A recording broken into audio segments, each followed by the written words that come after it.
সম্মানিত ভাইয়েরা, এই পৃথিবীর জমিন আল্লাহ তাআলা মানুষ পাঠিয়েছেন কিংবা খলিফা নিযুক্ত করেছেন আল্লাহ তাআলার সকল ধরনের আদেশ নিষেধ গুলো গ্রহণ করে পৃথিবীর জমিনে চলবে।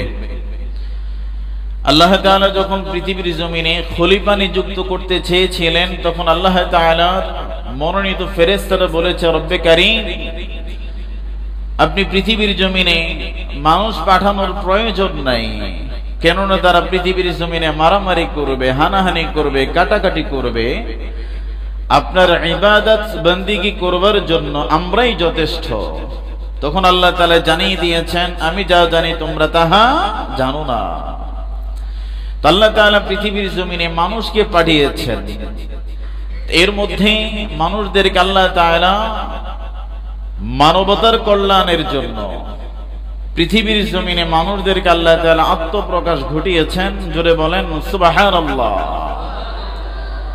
এই পৃথিবীর জমিনে মানুষদেরকে আল্লাহ তাআলা আবির্ভাব করেছেন কেন? আমাকে আপনাকে কেন আল্লাহ তাআলা সুদর্শন করে পৃথিবীর জমিনে পাঠিয়েছেন?